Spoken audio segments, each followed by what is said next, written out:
Hello and welcome into the PHNX Cardinals podcast presented by the DraftKings Sportsbook app, an official sports betting partner of the NFL. Be sure to like, subscribe, leave us a 5-star review. I'm Johnny Venerable, joined as always by Mr. Bo Brock here on a Tuesday. I'm also joined by Damien Anderson, the pride of Northwestern. It's actually Wednesday. I don't even know what day it is. Yesterday was terrible, and we want to reflect here at the top of the show of everything that happened in Texas. We actually had an interview pre-scheduled with NFL insider Jordan Schultz. We're going to talk about that today. It's up on our YouTube page. Go phnx.com, PHNX Sports on Twitter or on YouTube if you want to check it out. And it's great stuff from Jordan. But Bo, we thought it was appropriate. Let's pause the promotion for that with respect to just the horrific tragedy that took place yesterday in Texas. And moving forward today, hopefully give some people some levity with this show, talk a little Cardinal football, but in the grand scheme of things, much bigger issues at hand yesterday. Yeah, no doubt about it. It was not time to talk Cardinals' new reported acquisition. Nothing seemed as important as what was going on in the Lone Star State yesterday, and it continues to just be horrendous news coming out.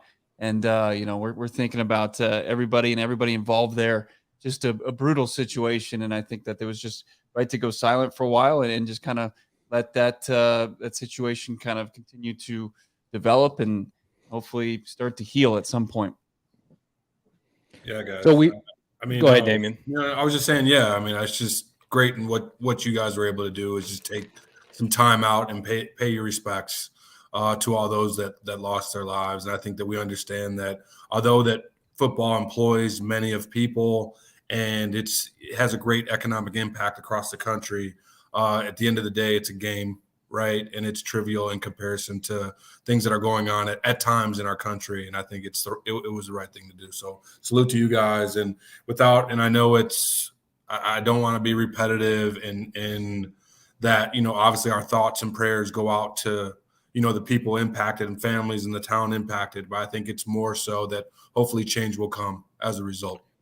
Absolutely. Unthinkable, horrific. Not that it matters, but we all have kids on this podcast, and it's every parent's worst nightmare. So we paused our interview. It is on our YouTube page now. If you want to hear the full length of the Jordan Schultz interview, go ahead and do that now. There's another interview that took place today, gentlemen, with a certain general manager. Steve Keim went on, I think, one of the best platforms to get, outside of this one, to get real answers, that being the Pat McAfee show. And gentlemen, he talked about a bunch of different topics with McAfee. And the first and foremost thing that he broke down was, okay, where do you stand at Mr. Keim as it relates to Kyler Murray and his contract? You miss him now because of the suspension. It's a two-parter.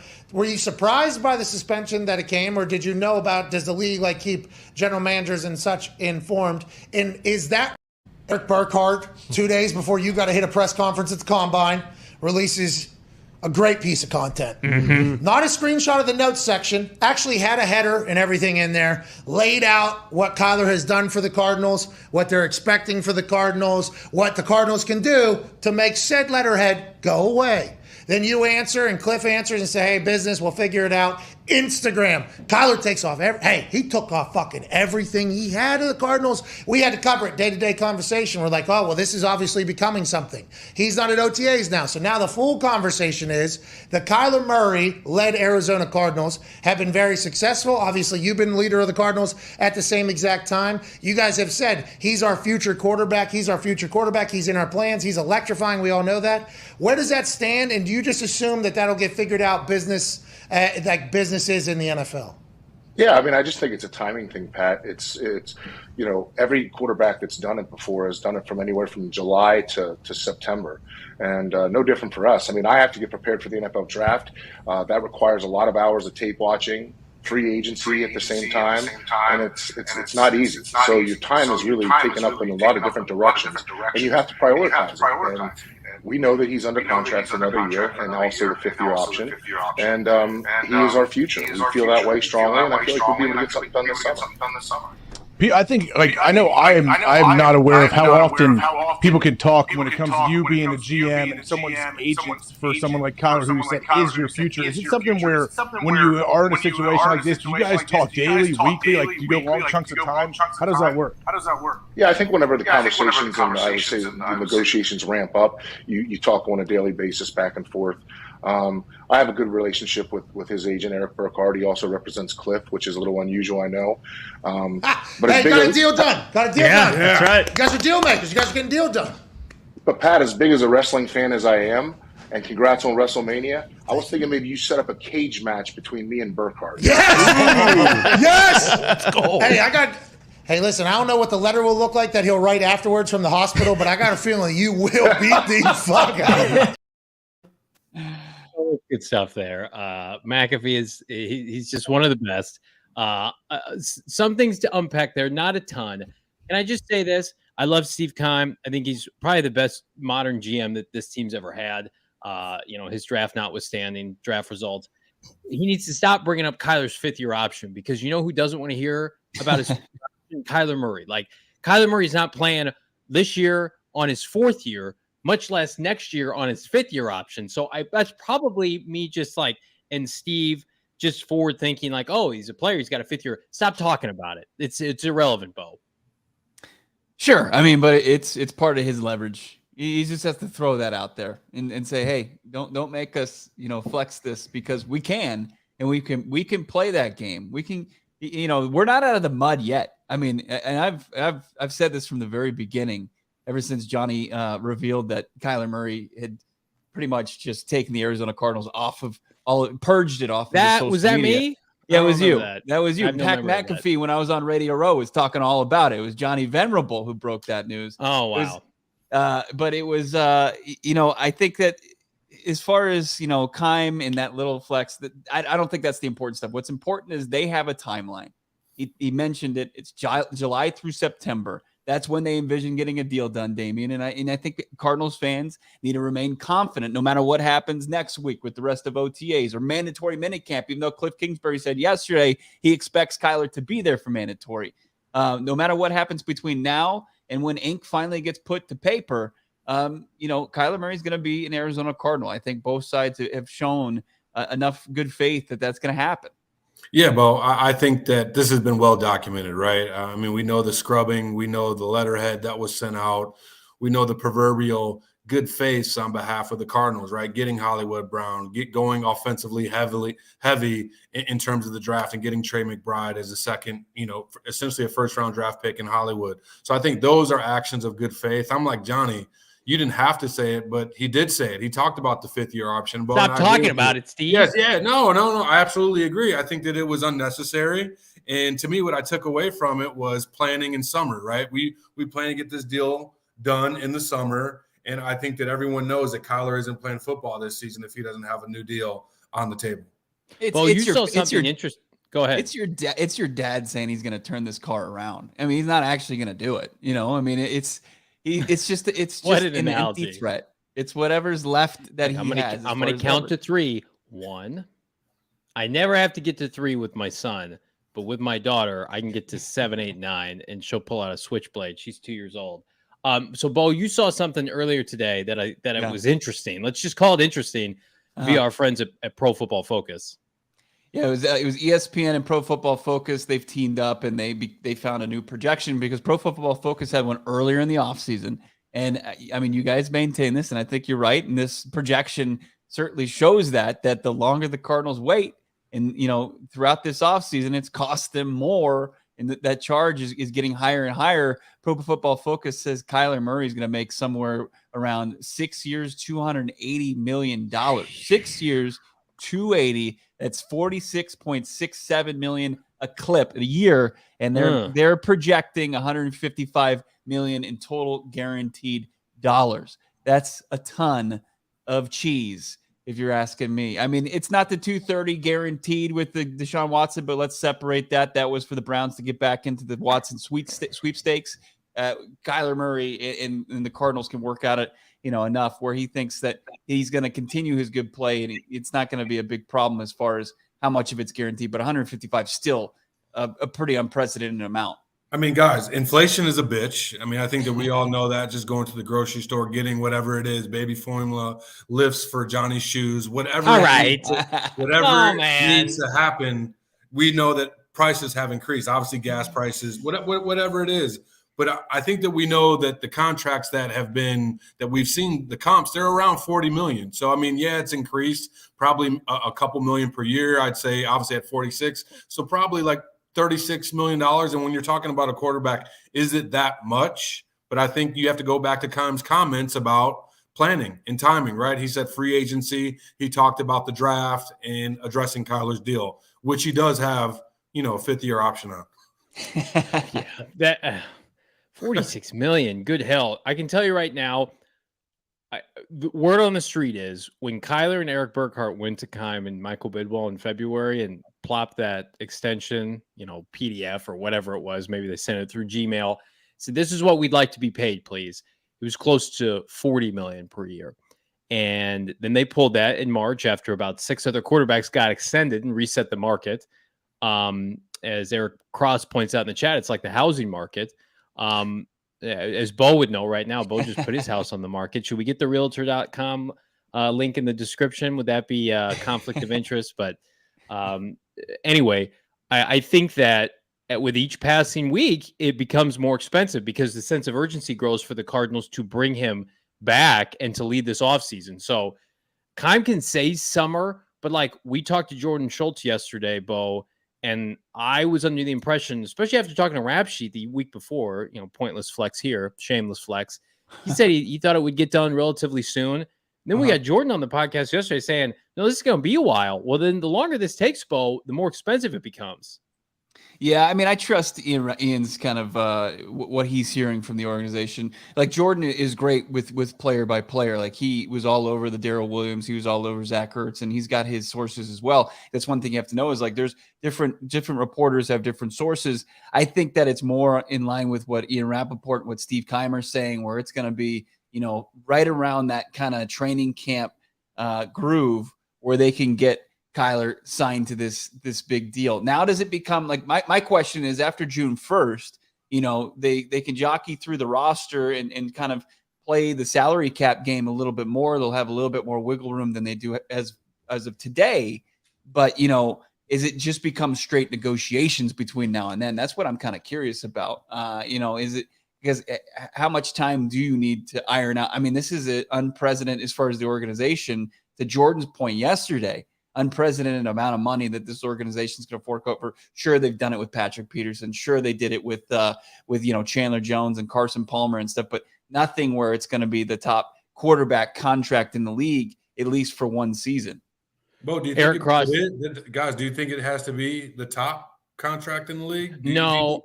I don't think that he gets Aaron Rodgers money. I think he's not going to make the most annually. I think it'll probably be like Mahomes, they're saying he's going to look like a discount now, making $44 million. Now his is longer. I still think it comes somewhere between 42, 43, 44. I don't think it's going to eclipse 45 million, but I could be wrong. Eric Cross in the chat saying would have been nice if Keim had admitted that they lost money waiting to sign Kyler. We probably isn't going to do that. So he looks like he's not doing a great job in front of his team president and owner. I'm going to give you a hot take right now. I don't think this is Steve Keim's decision.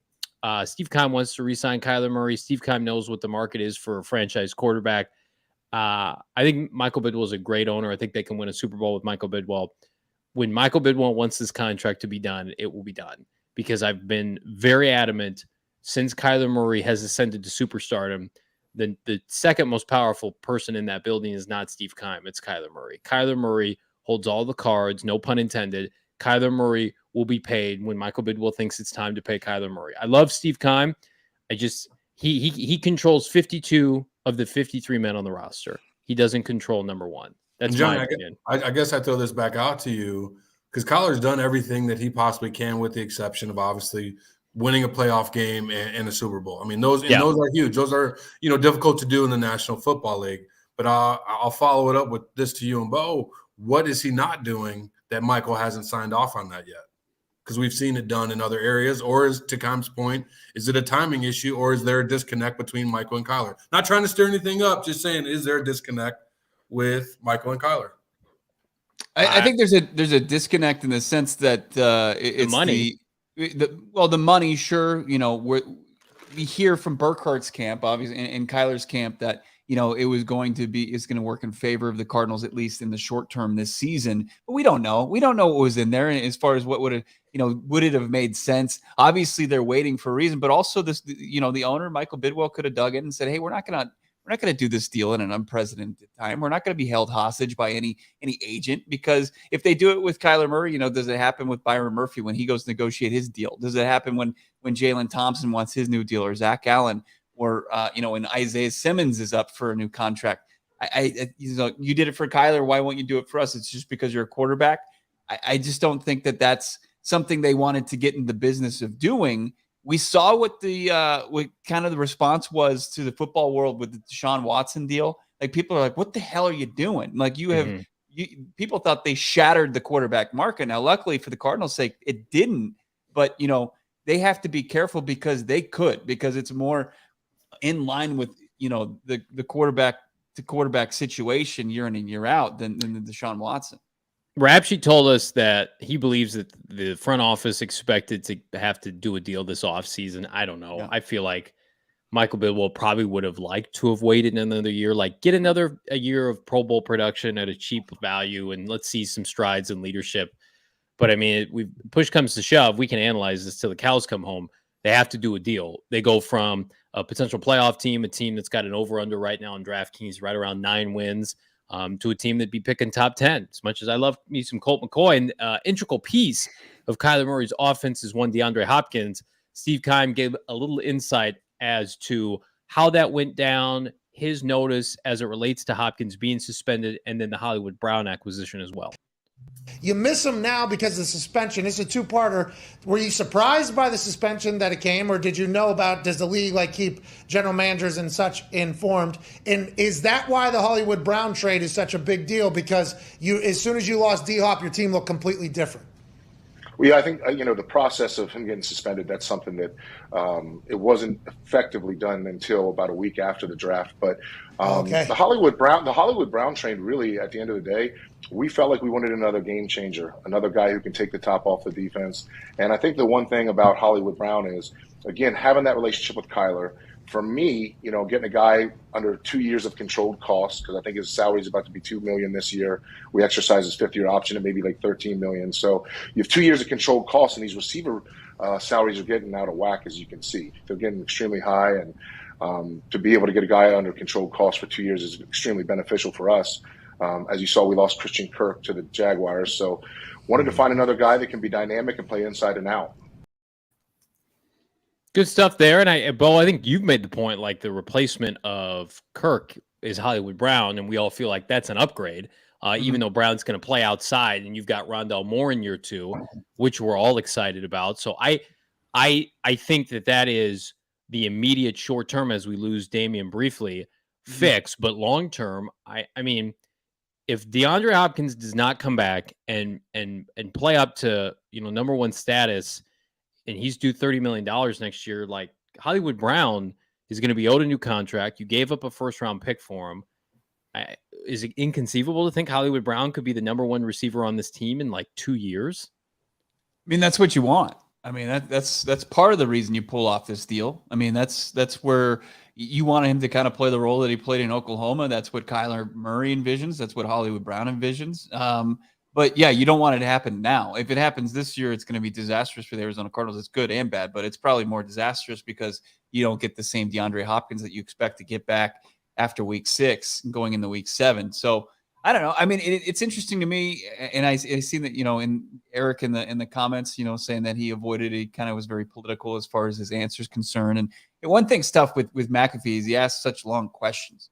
To answer every single thing that he asks, it's a little bit tough for the guest. But, as far as when they knew about this suspension, he did tiptoe around that. He said, but what he answered it, he got real contractual in CBAs. Yeah. He said effective.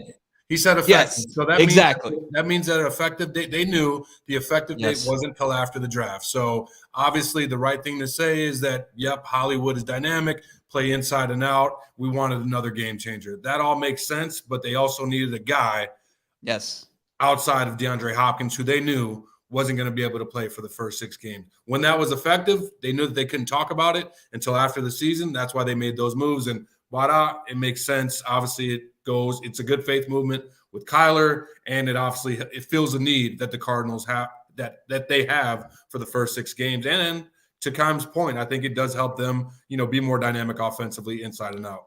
Do you guys feel like, okay, let's say they couldn't have pulled off the Hollywood Brown trade, and they had gotten one of those first-round receivers like a Treylon Burks, maybe a Chris Olave, to go with Rondell and A.J. Green. Do you think they'd still go out and sign somebody, a veteran like a Jarvis Landry, or do you feel like they would have had enough at that point? Because I honestly feel like had Hollywood not been a proven commodity, even if they had taken a top 50 receiver in the draft, I think they would have added a veteran free agent. Because as excited as I am for Rondell Moore, he's an unknown who can't stay healthy right now. A.J. Green was a declining player, and he's taken a pay cut this year, essentially, to stay with the Cardinals.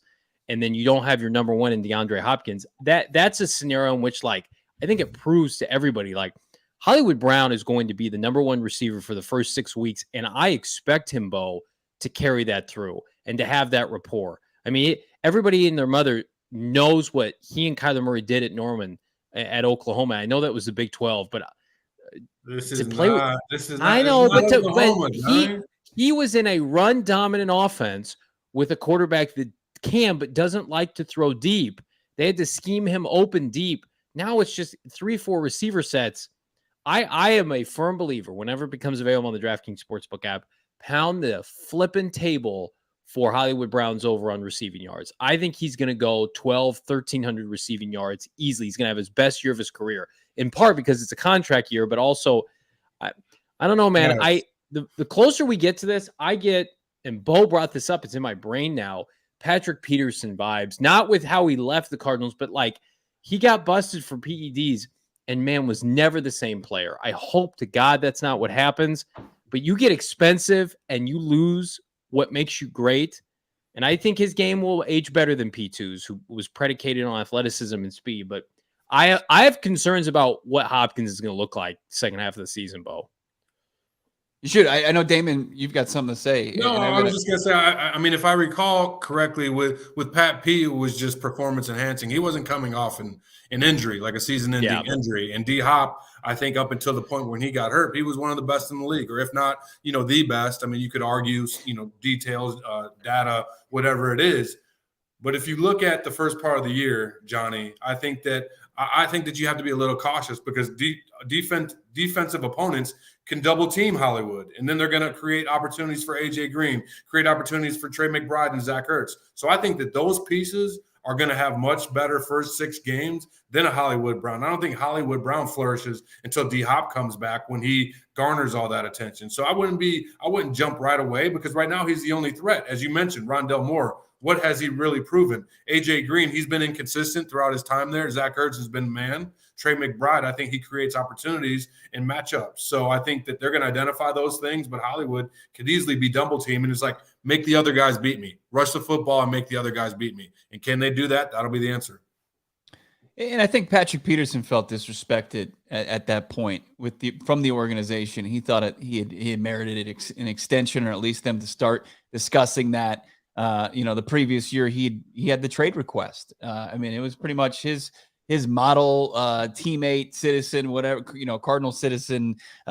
It was over, from 2011 to 2017. Rest in peace. As far as we acting like Pat P. We act like we got to get him out of our mouth, bro. We act like we talk about the exactly. Yeah, we'll stop talking about. I'm sorry, I brought that up. I saw this. This is absolutely crazy. Did you know in the history of their franchise that there's been no Pro Bowl wide receiver from the Baltimore Ravens ever? They've never had a Pro Bowl wide receiver. The guy Anquan didn't make it when they won the Super Bowl. Probably must not. I just saw this yesterday. Doesn't count. Sharp's a tight end, so he doesn't. I mean, Anquan was a Pro Bowl before. So was Steve Smith. So were several other guys. But it's like we're receiving your numbers just go to die. It seems like. Yeah, It's and just- I will die on this hill. And if he is inconsistent this year and disappoints, you can throw eggs and rotten fruit at me on this podcast. I just feel like you go to Baltimore and you're working with Greg Roman, who I respect as a football coach and offensive line. Like the offense runs through tight ends and running backs, and you're undersized already playing in a cold weather division. I mean, like he probably got down on his knees and said, I get to play with my best friend in a pass heavy offense where I'm going to be force fed the football.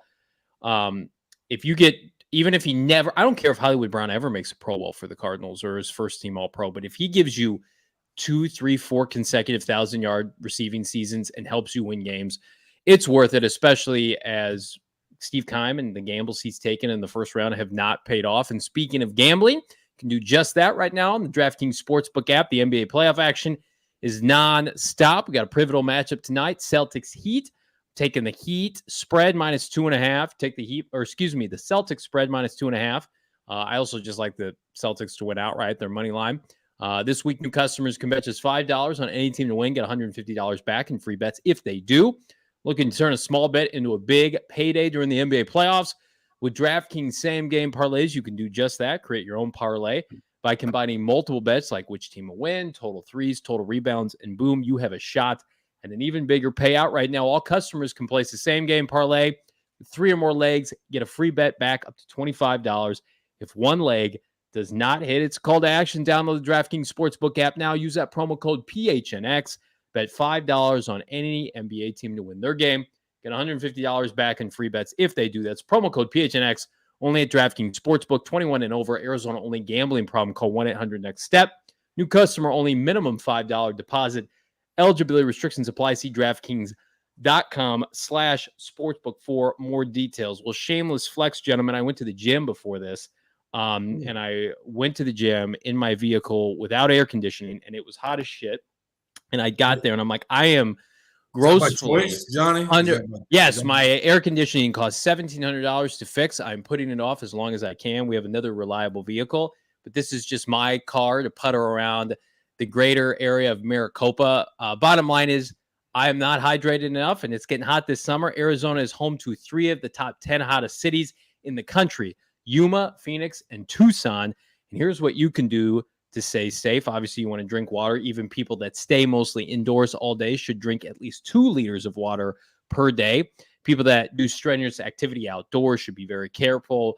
Your body can lose up to 4 liters of water per hour during that strenuous activity. Dress for the heat. Wear lightweight, light colored clothing. I'm really close to taking one of my PHNX tees from the merchandise locker, slicing these sleeves off, and feeling a little bit more refreshed as I'm out in the heat. Eat small meals and eat more often, something that I think we all struggle to do. And then slow down, avoid strenuous activity. If you got to do it at the coolest parts of the day. Get up at 4 a.m., get a workout in, and yeah, we get it. You want to have some cool ones. You want to make sure, hanging by the pool, you got to hydrate. Learn more about keeping yourself safe. Visit AZDHS.gov/heat, Bo. Anybody got a mechanic that can hook Johnny up with some? Johnny can I got a good quote. I just need a new radiator, and I don't want to pay for it right now. Johnny can only go at 4 a.m. because he has no AC. That's let that be known. That's not normal to most people. But, I mean, you get sweatier going to the gym than actually the gym itself. Like the car ride is your cardio. Gives you a good. Now, what I struggle with is my steering wheel's leather, so then I'm just like I have to turn kind of with my wrist, and it's not safe. I shouldn't be doing it. I mean, you always want to be a Cardinal. I think I got some old gloves, Johnny, that you could wear. Oh, hell yeah. Give me some game gloves, Damien. Yes.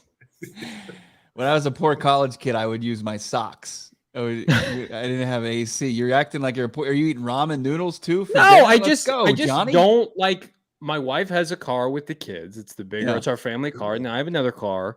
It's our secondary car, and I don't want to plunk $1,700 right now. I would rather do other things with that money. When are you going to be ready to plunk $1,700? I don't know. After the heat goes away? Maybe this fall. I don't know. Before the season, I think before the season gets going, I'll make an announcement on this show that I fixed my air conditioning. Let's move on. Talk some football. Talk some Jordan Schultz. Let's mainly talk because we got a resident running back. Yeah. And no offense, Johnny. I know you were what string second string? No, I was Second starting. Get this shit out of here. I was a starter. He went to Polk High with. No, I went to Normal Community High School in Central Illinois. Just got into the state championship and then won it. Right. Got into the state championship, right? I want that did. shirt. Where's this? I want Where's that the image on the shirt? I think the image is gone. We deleted it. Thank God. All right. Yeah, Darren Darrel Williams and I are Sproles. very Yeah. similar build. Right. Yeah, you're Thank about you. 5'11", 224. That's right. Yeah, very. I mean, give her a few, like 40 pounds and 7 inches. I'm trying to But- get there, going to the gym, but it's hot and I don't have air, so it's the circle. It's the circle of poverty here. No, I mean, Johnny, I think it's a great addition to the Cardinals. Obviously, I'm partial or biased, whatever you want to call it, to Darrel Williams. Him being an undrafted, free agent. He's also comes from LSU, so although he may have not been the starter, he was a guy that contributed and he was on a good team and good enough that the Kansas City Chiefs thought that he was a solid piece for their football team. And obviously, last year over 1,000 yards from scrimmage, no fumbles, 8 TDs. Obviously, the kid can play, and to have a vouch from Patrick Mahomes to Cliff. That speaks volumes. I think he definitely adds depth. I think he's more of a James Conner type running back. So I'm anxious to see how that plays out in the running back room, because that's kind of similar to Keontae. And with, these new additions, obviously you got a guy that's proven versus, a draft pick and other late round draft picks, Eno from last year. I wonder how that's going to play out. But they do have – what's the flexibility with the practice squad, Johnny? If these guys sell out on practice squad, it could happen. There were some years that we carried – 3 or 4, on the active roster. Well, I know they stashed, that first year on their 53 because they thought they would lose him. And I got asked this morning on Twitter, like, what's going on with Eno? Is he not an NFL caliber running back? I think he's really talented. And I think if they cut him, that somebody else will pick him up. Yeah. But sure. I also think Jonathan Ward, not to get too off topic, is too similar to what they just drafted in Keontae Ingram. And that James Conner's a big guy. So Eno and now Darrel, like, they're smaller, shiftier backs, Bo. I think that makes sense. It'll play out in camp. But Williams, to me, I mean, there were teams lined up on Twitter, at least, fan bases that wanted to sign him. Right. I want to hear what Jordan told us yesterday, and then I have a question for Damien. But let's hear what Jordan Schultz, his breakdown of Darrel Williams signing. Reportedly, he broke the news that he's going to sign with the Arizona Cardinals. Nothing official as of yet. I think what's really interesting about this for Arizona is, okay, so let's go back to last season when obviously the offense had tremendous success on the ground, not only with James, but with Chase. And we've seen all the Arizona running backs get paid, Kenyon as well. And I think what you get with Darrel is a combination of Chase and James. He's not a burner, but he's also someone that can one gap and then hit. He can break you out, break you down. He had over 1,000 all-purpose yards last year, 8 touchdowns, and he has 191 touches without a fumble, which is one of the longest streaks in the league. He's also really good on third downs. And one note that I thought was really interesting was that Patrick Mahomes, who obviously had him in Kansas City, he really vouched for Darrel and told Arizona that, hey, this is a guy that you can trust. He's a really good player, no nonsense, great locker room guy, and someone that he liked having on the field. So I think when you combine all of that with the fact that, obviously you draft Keontae Ingram out of Texas, good player, and obviously, James, a Pro Bowler. Those are 3 really good backs that they'll be able to cycle in and out. Yeah, really interesting stuff from Jordan Schultz. I encourage you to check it out, PHNX Sports on YouTube. For that full interview. But Damien is like, what does Darrel Williams bring to you? And it could have been piggyback on what Jordan said. What does he do that the rest of the running back for the Cardinals doesn't do? Or where does he excel? Well, I think which yet to be seen from Keontae, right? Like, he hasn't played it down in the NFL, so we haven't seen that. We know about James. He's solid out of the backfield. He can play third down, and he's going to get those tough yards in between the tackles. Obviously, Chase being removed, he was a guy that was I wouldn't say electrifying, but he was quicker than fast. He made all the right decisions, and he was an explosive player. I mean, he caught the ball out of the backfield as well. And I think to Schultz's point, with Williams, you get a combination of the two. He's not too big, not too fast, but he's a guy that the offensive coordinator can trust to protect your quarterback, and he can do all the things right. Like he can catch the ball, having over 1,000 yards from scrimmage, that means that you could do everything right. And they had a first-round draft pick in Kansas City. So for him to get that amount of playing time, be trusted by Patrick Mahomes, a Super Bowl winning quarterback, that speaks volumes to his credibility. And I think once you get to the NFL level, coaches, players, whether it be Kyler, Cliff, they just want a guy that they can trust and that can make plays when their number's called. And I think that he's going to eat exponentially in this offense with all the threats that they have in the perimeter, and him just having the ball, just whether it be a draw, outside run, or just dunk passes to make something happen out of nothing, which we really saw Chase be able to do. Kyler just extending the play, finding those lanes and getting the football. So I think it's a great fit for the Arizona Cardinals, a great fit for Williams, because he's going to come in with Keontae, obviously James carrying the load. And it just takes a little bit of that off James, right? A guy that just continually pounding. We saw what it did to him towards the end of the year. And I just think that it gives him some healthy breaks and the team doesn't miss a beat. So I think that that's a win-win for the Arizona Cardinals and Williams. We talked about it yesterday, Bo. Cliff Kingsbury, Kyler Murray, they make running backs. No matter who's back there, they produce. Kenyon Drake, once upon a time, was here, put up huge numbers, parlayed that into a nice contract with John Gruden and the Raiders, right? I think Chase Edmonds, James Conner have all been super productive, in part because the scheme, Kyler Murray's ability and threat with his legs. I just think that it's tailor-made for running backs to have success here. The offensive line, Sean Kugler. If I'm Darrel Williams, I'm like, shit, I can parlay this into a Chase Edmonds like contract maybe next year. I'm on a 1-year contract, but I just came from Kansas City where I worked with Andy Reid, who is probably the most established, esteemed play caller in the NFL. Patrick Mahomes is calling the Cardinals on my behalf. Like, I'm going to come out here and show what I can do. Clyde Edwards-Helaire was taken in the first round out of LSU, but it was this kid out of LSU that overtook him and was the superior player. You ask anybody who's affiliated with Kansas City, Clyde has been a disappointment.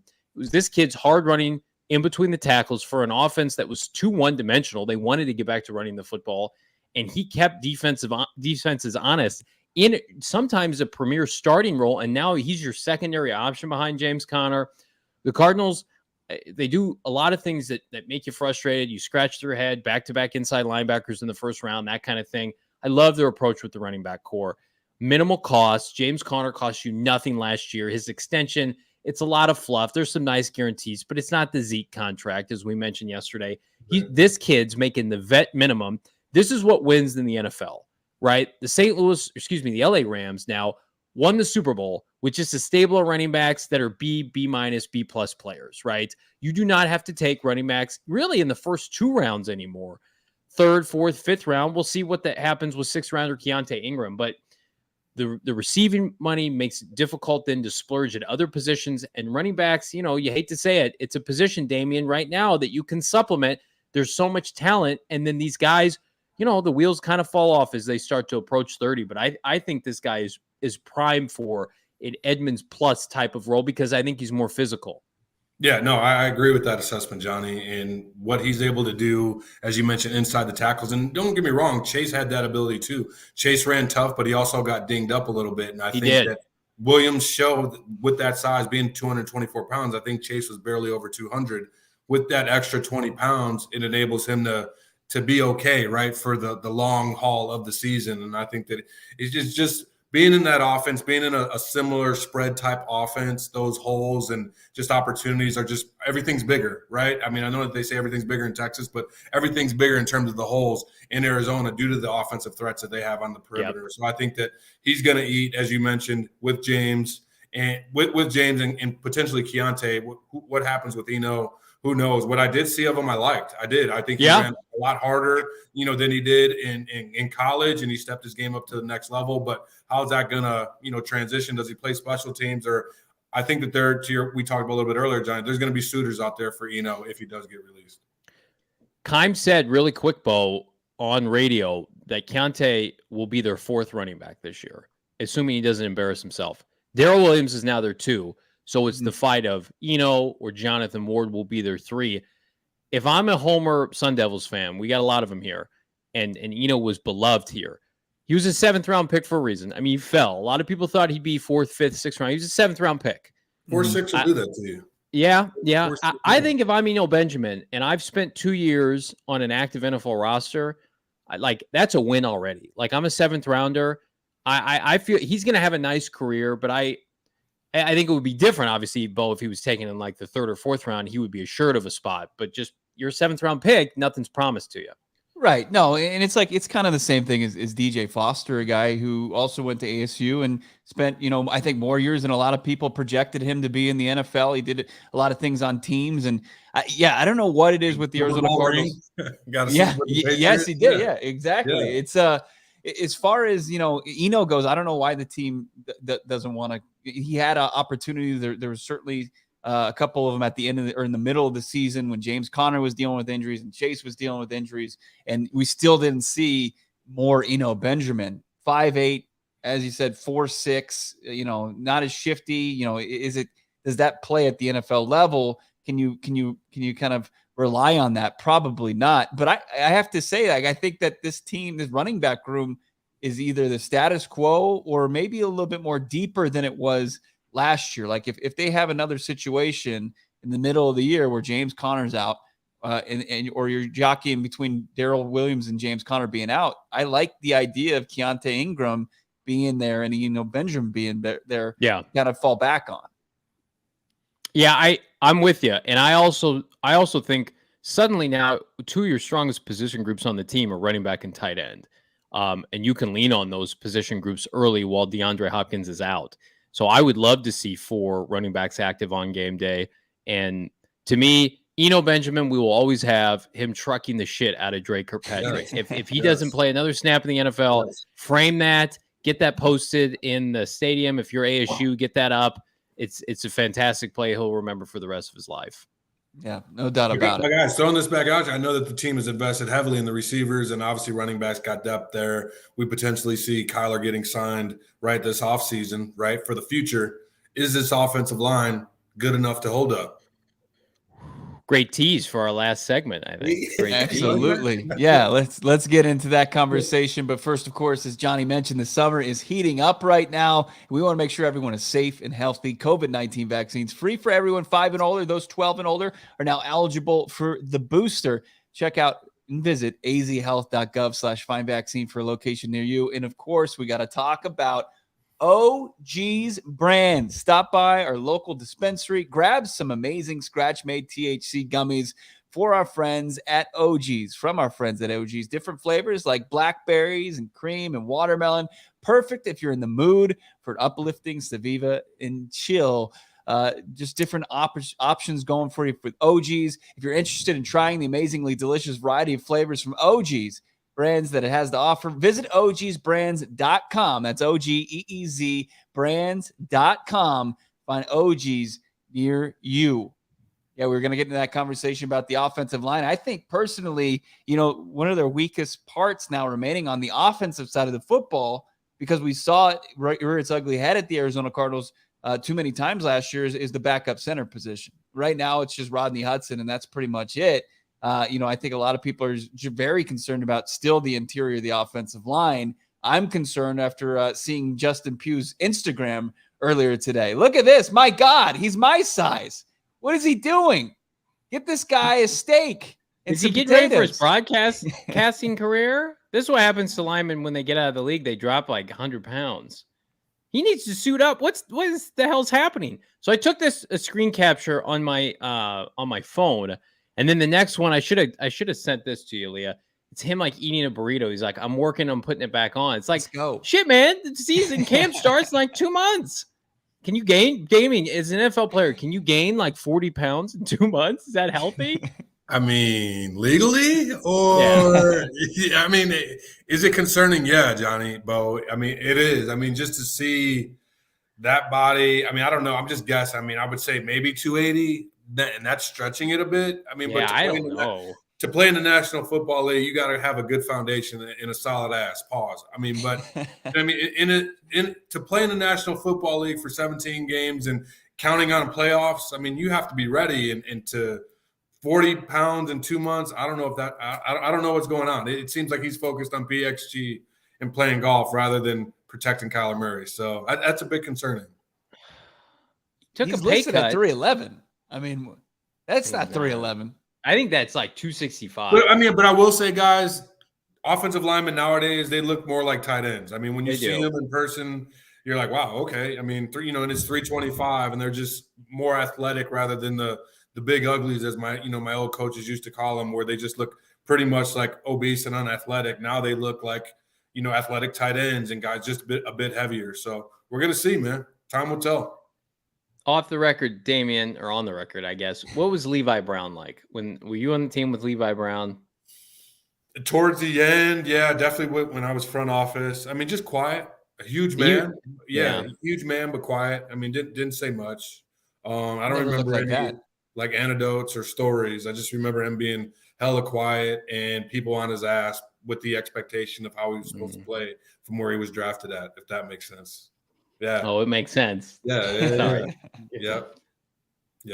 I mean, just to have that expectation of how you're supposed to play and I wouldn't say never really live up to it, but never really live up to it. It's constant pressure. So I'm sure that he was aware of everything that he said or did was going to be scrutinized, and that I'd rather say nothing and just go out there and try my best to play. The Levi Brown, Adrian Peterson was the Andy Isabella, DK Metcalf before it happened, I feel like, Bo. Yeah. I mean, why are we revisiting this? I'm sorry. I'm like, Justin Pugh. Did Levi Brown have a sloppy body? That's what I was thinking about. Oh, gotcha. Wait, Levi Brown, wasn't he on the Super Bowl team? I mean, they carried his ass to the Super Bowl, and then he got smoked on that. Would have been Hail Mary to Larry. I want to know the Adrian Andy Isabella story. I want to know that. No, it's the DK Metcalf. Oh, okay, well, DK Metcalf is Adrian Peterson. Andy Isabella is Levi Brown. They both passed on him. It's a lesser version of that. Adrian Peterson's going to the Hall of Fame, and the Cardinals probably win a Super Bowl if they take Adrian Peterson. DK Metcalf's a great player, and Andy Isabella, for some reason, is still on the team. You guys think it's funny, before we get out of here, Andy Isabella is still on the roster. I saw something out of Baltimore. They basically came out and said, yeah, we're going to have to trade for a wideout. We need some. Well, duh, you just traded Hollywood Brown. They took a wideout, but like, is anybody surprised? Like maybe Isabella wasn't shipped back to Baltimore in that trade? Like I haven't been able to think about that lately. And I saw that. I'm like, oh, maybe we could trade Isabella to Baltimore. Oh, if they wanted him, they would have asked for him, kind of thing. I don't know, man. Wouldn't it cost them more there would be dead cap money. I mean, as far as not a lot. I mean, if it comes down to it and they're trying to get down to the 53, like he's gone. He's good as gone entering the final year of his rookie deal. But it's surprising that you said that Baltimore is seeking a wide receiver. Aren't they don't they nail the draft every year, Johnny? Isn't your give him the gold trophy? Right. You won the draft, guys, but you didn't make the playoffs last year. Right. Isabella. And you have no wide receivers. And you have no wideouts. Diego Perez, Isabella will get cut after training camp. See, it's like me at PHNX. I have 9 lives here. Isabella has 9.5 with the Cardinals. I do think there's a chance if comes to camp, like, you have Hopkins around. Like, does that buy him inconceivably more time with this team? I don't know. I can't believe he's still on the roster. It blows the mind. Is it like Wesley surpassed him? Is it the why can't I think of his name? Is it Hassan I think they Reddick I just think that they don't want the Patriots to get another 5'10" wide receiver that has 1,500 to 1,700 yards receiving, cutting across the middle. I just think that that's what they don't want to happen. Here's the thing: is like I was saying probably the exact same shit about poor Hassan Reddick going into this, where they didn't pick up his option year, and he had done absolutely nothing going into his 4th year. I was like, well, they're going to give him a chance. He's probably going to be on the chopping block of making the roster. And what happens? The guy gets 12.5 sacks. So to say it's never happened, like that he's completely done, but like I really think that. And we had a comment in the chat. It was Jalen Blair. It says his teammates love Isabella. I mean, that's cool. But that shit don't matter in terms of you being drafted. Every time I covered a game this past fall on the road or otherwise, he was the first person out to catch balls. He caught balls early in pregame from Kyler Murray. So maybe that has value. Now that Hollywood's here, I can't imagine that that's the case anymore. But like in Chicago, in Cleveland, they were the first 2 out to catch balls from each other.